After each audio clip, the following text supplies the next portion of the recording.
ప్రభువైన యేసుక్రీస్తు ప్రశస్తమైన నామములో మీకు అందరికీ శుభవందనాలు తెలియపరుస్తున్నాను. మరొకసారి మిమ్మల్ని అందరినీ కలుసుకోవడానికి దేవుడు నాకు ఇచ్చిన మంచి సమయాన్ని బట్టి సమస్త మహిమ మన ప్రభువైన యేసయ్యకే చెల్లును గాక.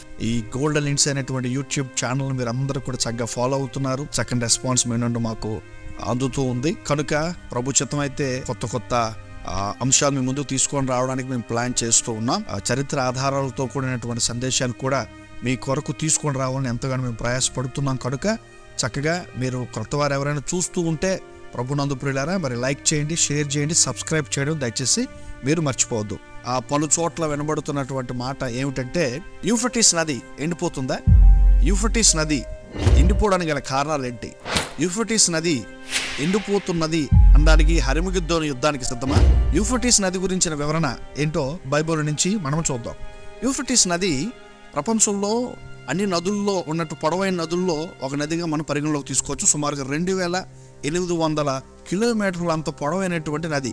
ఇది సుమారుగా 4 దేశాలను తడుపుతూ ఈ నది ప్రవహిస్తూ ఉంటుంది. ఏమండి? Iran, Iraq, Turkey, Syria. మనకు ప్రకటన గ్రంథం 16వ అధ్యాయం 12వ వచనంలో చక్కగా ప్రస్తావించబడినట్లుగా మనము చూస్తాం. ఇది ఒక రాకడికి సూచన అనేటువంటి డౌట్ చాలా మందిలో ఉండవచ్చు. యూఫ్రటీస్ నది పైన ఒక డ్యామ్ ఉందన్నమాట.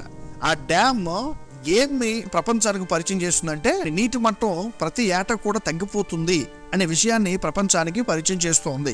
దీన్ని బట్టి క్రైస్తవులుగా మనం ఏమో ఆలోచన చేసుకోవచ్చు అంటే, ఏమిటి కొద్ది రోజులకి కొన్ని సంవత్సరాలకి అదలా ఎండిపోతూ ప్రభునందు ప్రియ దేవుని పిల్లరా దేవుడు రాకల సూచనగా అది మారుద్ది అనమాట. యూఫ్రటీస్ నది గురించి కొన్ని మాటల్లో మనం చెప్పవచ్చు. ఏమిటంటే, ఏదైనా తోటలో 4 నదులు మనం చూస్తాం. 4 నదుల్లో ఒక నది ఏమండి యూఫ్రటీస్ నది. ఏదైనా తోటలో వచ్చి 4 నదులు బయటికి వచ్చినాయి అంటే అది మనం అనుకున్నట్టు ఒక చిన్న తోట కాదు. ఏదైనా తోట అనేది చాలా పెద్దది. ఏదైనా తోట ఎక్కడుంది, ఏదైనా తోట ఏ దేశంలో ఉంది, ఏదైనా తోట చిన్నదా పెద్దదా, ఎంత పెద్దది అనే విషయాన్ని కూడా మనము రాబోయేటువంటి ఆ సందేశాలు మనం చూడబోతూ ఉన్నాం. అయితే యూఫ్రటీస్ నది ఎండిపోవడానికి కారణాలు మనము చూడవచ్చు. పెరుగుతున్న ప్రజలు, నాగరికత, అగ్రికల్చర్, గ్లోబల్ వార్మింగ్. నదులు ఎక్కడ ఉంటాయో అక్కడ నుండే ఎక్కువ శాతం నాగరికత పుట్టుకొచ్చిందని మన పెద్దలు చెప్తూ ఉంటారు.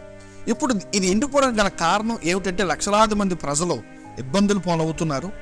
వాటర్ సరిపోలేక. ఇది రాకడకు సూచనగా అని కూడా మనము చెప్పవచ్చు. విషయాన్ని మీకు ఎందుకు మీ ముందుకు తీసుకొని రావడం జరిగింది అంటే, పరిస్థితులన్నీ కూడా చాలా ప్రమాదకరంగా, చాలా వింతలు, చాలా విశేషాలు మనం వింటూ ఉన్నాం.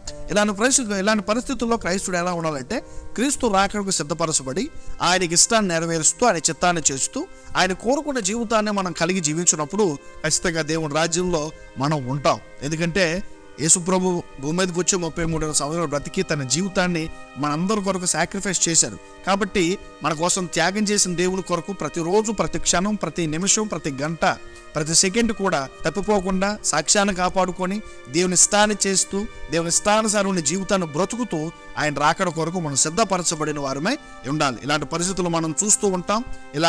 ఇలాంటి వార్తలు మనం వింటూ ఉన్నప్పుడు మనం భయపడక ధైర్యంగా ఆయన రాకడ కొరకు మనము ఎదురు చూడాలి. దేవునికి స్తోత్రం కలుగును.